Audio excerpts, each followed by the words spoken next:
Good morning and welcome back to another episode of Business Beyond the Beach in partnership with our friends here at Miami Community Newspapers. My name is Brittnie Bassant. I'm the president and CEO of Miami Beach Chamber of Commerce, and this is our video talk show podcast series. And today I have with me Mr. David Haber from Haber Law.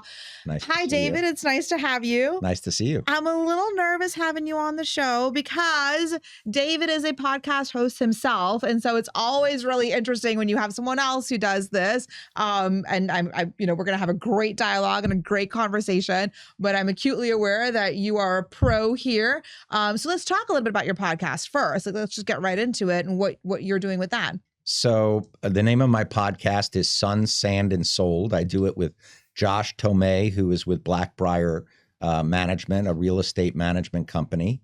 And we talk about South Florida lifestyle. We talk about problems that exist in South Florida, whether it's transportation, whether it's housing for workers and middle income people. We talk about condominiums. We talk about housing. We talk about the New Yorkers who have moved down here. Just like real casual stuff, nothing too heavy hitting. Well, we always have a guest. We always have a guest. We've had Mayor Daniela Levine Cava on. We've had Howard Weinberg, Mayor of Dade County. We've had Russell Galbit, one of the largest developers with Crescent Heights.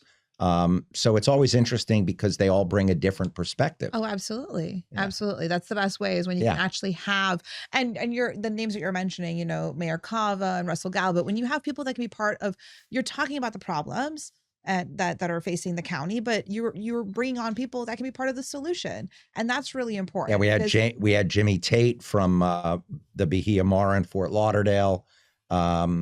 It's really interesting because what I found about the developers is that they're tremendously optimistic. They have this optimistic view of the world that whatever our problems are, whether it's the worker housing, whether it's transportation, whether it's sea level rise, they believe that there's going to be a solution somehow, some way.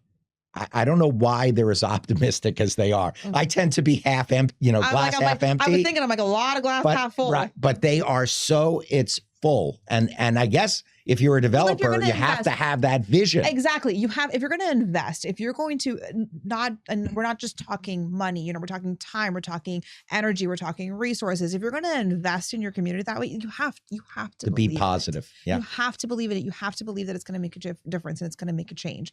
And so, there's something to be said, and there's, applaud that because we need those individuals. Well, it's interesting because the mayors talk about public-private partnerships, whether it's in housing, whether it's in transportation, whether it is, in infrastructure, and helping developers to develop what the mayor of Dade County called, reasonable, logical, and fair partnerships that help the county. And they have to help the developer. They got to have, if the numbers don't work, the developers aren't going to do it, but they can create a benefit. I know that Related is working on a project with Mayor Weinberg called Heroes Housing. And the Heroes Housing is that Related gave land to build a school, the city of Aventura gave the land to build the school. Related is building the school. They're dedicating a certain number of the apartments to firefighters and teachers that work within the city. And in order to keep them working within the city, they pay half rent. It's a really cool program. That's amazing, especially because you don't ever, of course, there are a ton of incentives for our first responders, for our heroes, for our military, for our veterans. There are a number of incentives for purchasing and owning, but you don't ever hear about that many incentives or that sort of help for renting. Yeah, it was amazing. And so that's innovative. And those are the kinds of solutions that we need to solve some of these problems that we have. I mean, there was a gentleman we had on, a developer who has a program where first-time home buyers only have to put down $1. It's crazy, and it works. Is that local here in Miami? In Miami-Dade County. Oh my goodness! And who is this man? Where do we get his contact information? I will get it to you. His name escapes me at the moment, but we had him on the podcast.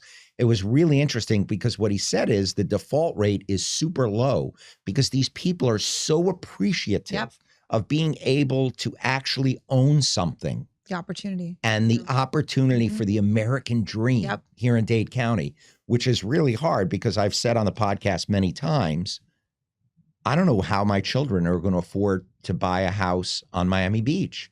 The average 3-bedroom house on Miami Beach is like $1.5 million to $2 million. And that's not just, I mean, like, yes, and that's Miami a starter home. That's Miami Beach, but it really is quickly becoming Miami-Dade County. It is. And people who were born in Miami-Dade County or live in Miami-Dade County or rent in Miami-Dade County are being pushed to Broward County just because. Or Palm Beach County. Other parts of the state. And they're also being pushed all the way into Homestead, which is why they're trying to push the development line west into the Everglades because it's the only cheap land that you can get. It's the only place left to build. Right. It's the only place and it's a very this is one of the biggest problems in Miami-Dade County. And then, of course, let's talk about Miami Beach and Brickell and Aventura and Sunny Isles. If you work in those places and you're being paid $15 to $25 an hour with an hour to an hour and a half drive each way and the price of gas, it's very hard to sustain that living when you are married or you have children.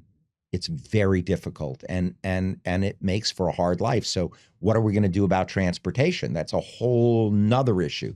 And of course, there's been a lot of disagreement on Miami Beach about whether to bring light rail or not. I've lived on Miami Beach since I was 12 years old and I am 65. So I've been in Miami Beach a long time. My uncle was the mayor of Miami Beach and they were talking transportation of light rail 30 years ago. And Miami Beach has avoided it for 30 years. It's a very controversial subject. Absolutely. As is Live Local Act, which is a whole nother one I talked about with both of the mayors and with Russell Galbert and Jimmy Tate. These are very big new concepts that we're wrestling with that are going to have to be dealt with. They're going to need to be tackled head on. Absolutely. You can't ignore, you can't push it to the back burner anymore. You're right. It's the time. We can't keep holding it off. We need to have those conversations and we're going to trust in those individuals to have those conversations. But that's not what we're talking about today, David. We'll touch on it briefly. So you're like you're podcast host and you're just this expert in all of these things. But like, I guess in your free time, you've got this law company, apparently. Let's talk a little bit about Haber Law. So Haber Law is approximately 40 lawyers. I started it, 25, 30 years ago when I went out on my own and took the chance of starting my own law firm. It's been built up. We have 4 practice areas. One is commercial litigation. One is condominium law, and I'm board certified in condominium law, as are some of my partners. We do construction law, which is booming in South Florida, and we do real estate law, which is booming in South Florida. So we're really well situated. Absolutely. We represent developers, we represent contractors, we represent condominium associations, businesses, people buying and selling real estate. It's exciting. It's an exciting time to be in South Florida, especially post-pandemic. And before we start talking and delving into more of the specialty fields that your law firm focuses on, what really inspired you to start your own law firm? And what's that journey been like? If you're starting it from the ground up and now you've built it up to 40 lawyers, walk me through that.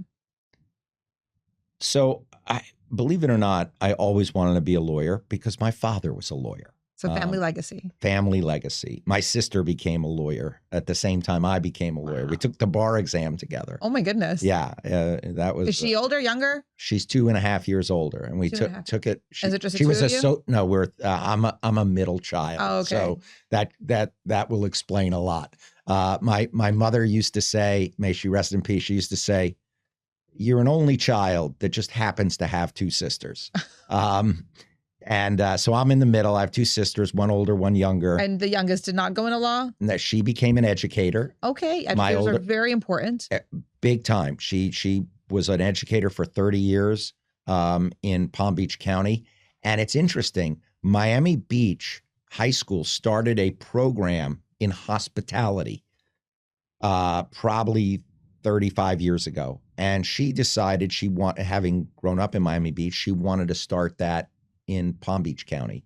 And the county allowed her to start a model program very much like the Miami Beach program for people who might not go to college but wanted to work in hospitality. And hospitality is a big business in South Florida, and especially in Miami Beach. So kudos to Jeannie Friedman, who started that program many, many years ago. She's the retired principal of Miami Beach Senior High School. So I got into law. My dad was a lawyer. My sister and I became lawyers, and I worked for other people. I'm not the kind of person who can really work for other people. Did the whole family do the same kind of law? No, my father was a real estate lawyer. Okay, so that's but you have real estate as one of your focuses. Yeah, in and Haber Law. My sister became a lawyer for the Department of Transportation. Okay, and she would first she started with buying real estate for the state in order to build roads and the like. And then she became an eminent domain lawyer, where she would go to court and actually try cases with the owners of land who decided that the land was worth more money than the state thought it was worth. So she was on both sides. She's been on both sides. That's so interesting. Yeah. And she's retired as well. So both of my sisters retired, and they keep saying, when are you going to retire?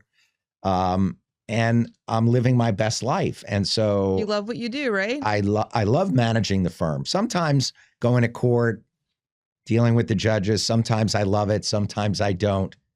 But what really excites me about litigation, for example, is figuring out where the chess pieces go and the puzzle, and figuring out how to architect a case. You know, I had a partner, my partner was Jay Solowski. He always said, the reason we get paid what we get paid is because we're not a plumber, we're an architect.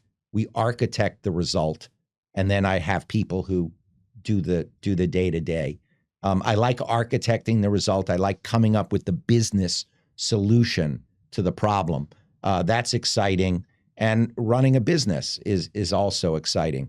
And I think the hardest part of most businesses is dealing with people. Human resources is probably the hardest part. I don't find getting the clients to be that hard. I don't find doing the work to be that hard, because I've done it for a long time and I understand it. But it can be challenging dealing with people and being a leader. I've had to learn, you know, as a solo practitioner, you don't really have to learn very much about being a leader. But with offices in Dade, Broward, and Palm Beach, and 65 or 70 employees, you have to learn how to be a leader. It didn't come naturally to me.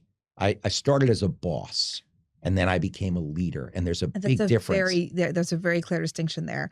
What do you think has been the most important thing that you've learned as a leader that you had a misconception as a boss?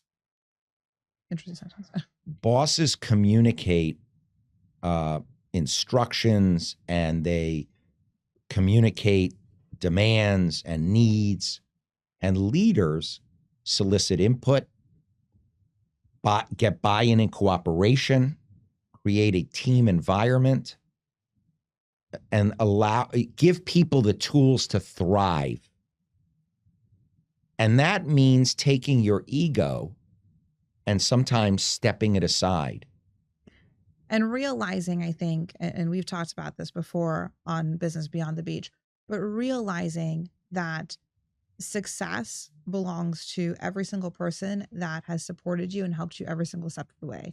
I'm a big believer in nobody accomplishes anything alone, and you're only as good as people that you surround yourself with. And so anytime that I receive any accolades or any praise for the work that I'm doing, like, that belongs to an army of individuals, from my team to my board to the members to the community that supports us and allows us to do That is so true. It is so true. In fact, when we get a success in court or we get a real estate success, I send out an email to the whole team and I congratulate like the real estate team, starting with the clerks, the paralegals, the lawyers, everybody, the team leader. Nobody does it in our firm alone. It takes a village. Absolutely. And if you can acknowledge that it starts with, you know, the office services team and the receptionist, and it goes all the way to the top, and you can share credit and not have to be in the limelight. Like, Absolutely. when I started, I was in the limelight. And one of the things we've done over the years, which is in order to transition Haber Law from just David Haber to all of our partners and all of our associates, is sharing the credit, letting them get on TV, letting them get in the newspaper, letting them be leaders. Because if you don't have that, then you can't have legacy and you can't have, a second generation of the law firm. Absolutely. Then it dies with you. Which we don't want that. That's right. the exact opposite of what you want. But that means, again, taking your ego, putting it aside, so and much saying, can be accomplished. uplifting the other people so that they feel like they're vested in the success of the entity. I could not agree more. So many amazing things can be accomplished when you just remove ego from the situation and focus on what is the right thing to do without the spotlight. And that's one of the differences of being a boss versus being a leader. We can talk about, we can have a whole show on that. Because I think that's an amazing, I love that you made that distinction. Because it's funny because I brought in an industrial psychologist to the firm. Wow. Like a Mac Daddy psychologist. All right. So what we did was we were moving to Wynwood. We have this beautiful office in Wynwood that's super cool. It's built like an art gallery. Right. We have a ton of art in the office. There's huge famous graffiti artist who did a mural on the outside. It's a super cool office. The millennials love it because they can go to the craft beer places and pizza places and after work places. But we were leaving downtown, again, because of the traffic, and we moved there 8 or 9 years ago. But before we moved, I showed the plans to all the employees, and one employee, a paralegal, said to me, "The only problem is no matter where you go, you take yourself with you.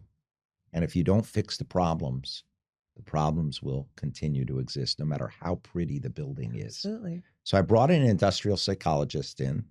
They literally interviewed every single person, and then they came to me, they interviewed me, and then they said, "Well, we know what the problem is." I said, "What's the problem?" And they said, "You're the problem." And wow, the reason I was the problem was because I was a boss and not a leader. And they said, if you want to exact the best you can get out of your people, then you have to learn how to be a better leader. And it takes the willingness to change. Oh, absolutely. And the willingness to look in the mirror at yourself and say, what do I need to do differently? Now, it helped that I surround myself with amazing people. My sisters, what was my office administrator, now my COO, Nilka Gomez. And of course, I give a lot of credit to my wife, Lisa, and my ex-wife, Jillian, who actually works within the firm. I work with my ex-wife, which people find amazing. Actually, my wife found it amazing. It was one of the things that she liked about me was that I got along with my ex-wife. So many people don't. That says something about character. And, well, she's the mother of my children. And if you can acknowledge that your children are going to be better off if you have a good relationship with your ex, then you can still be partners in the raising of children. Absolutely. Absolutely. I don't think there's any room for that animosity and hate when you're. Well, it exists in many couples, but again, it's ego. Yes. A lot of it's ego. A lot of it's ego. Right. We can pull that out. Gosh, David, I'm having such a great time chatting with you, but we need to wrap it up. So I have a couple more questions. Okay. Is there anything that you want to talk about in any of the fields that Haber I want to Law talk about condo law. Okay, so let's touch on that. Yeah. So condo law, there's been a lot of changes. One of the big changes is that there are hotel condos, and hotel condos, people don't understand that what were the common elements are now shared facilities and shared components, and the unit owners have no control over those facilities. It's all going to be the hotel owner, the shared facilities owner, and the shared components owner. That's a big change. The other changes in the law is, or not in the law, it's the declarations of condominium are now calling for arbitration of all disputes. So there's going to be no more jury trials. It's going to be a very interesting situation. And lastly, with condominiums, of course, as we know, after Champlain Towers, the special assessments are going through the roof. Yep. And people in these older condos on Miami Beach, these monolithic big structures, there's literally no way they can afford. They're being priced out completely. And therefore, there are going to be more terminations. And the question's going to be, are they going to lower the percentage of owners required in order to terminate the condos? Because these people can't afford to live in these 60-year-old condos anymore. It's a big issue that's coming up before the legislature. Absolutely. We're going to have to keep an eye on that one and Yes. see how that shakes out. Okay. So you're very busy. We know about the law firm. We know about the podcast, but when you are your free time and you're relaxing, you're unwinding, fishing. I go to Ocean Reef Club every weekend. I was about to say, do you have a I have a boat and I fish. Don't give away the special spot because then there's not I won't. There. But shout out to Captain Tucker Ursick, one of the best captains in the Keys. We fish every Saturday. Once I'm out on the water, I'm just in heaven. It's impossible to be out on the water and not have a great day. It's just always a great day. Be happy and relaxed and in peace and always. Yes, absolutely. Okay, so we love that fishing. Great, good. That's a nice little interesting fact to know about you, David. And then the last question that I always wrap up with, that I ask all of my guests, is if you can go back in time and talk to your younger self, what advice would you give him? I give this advice to my children, and I would give it to myself back in the day. Patience. That's everything. Patience will bring, if you work hard, you still have to have patience. It doesn't come overnight. Absolutely. It comes with experience. Success comes with wisdom, which you can't gain at a young age. You have to be patient. And the reason kids today aren't patient is because of not only social media, just instant gratification on everything. And they don't understand the concept of patience. Yes. And the reality is, if you work hard and you are patient, you will get the experience and then the success will come. Yeah. And the problem of instant gratification is they all want it today. But part of that reason is because they're getting priced out. They all look, if you look at young people today, they have no clue. They have no clue how they're going to afford to buy a house. No idea how they're going to afford to pay for their kids. It's a problem. And don't even begin talking about retirement. You're just looking at like, how am I going to get from here to there? Exactly. And that is part of what we need to help them solve. They're not going to be able to solve it at a young age unless we help them. And of course, we have patience because we have experience and we have the success. So we have to help the next generation to get there.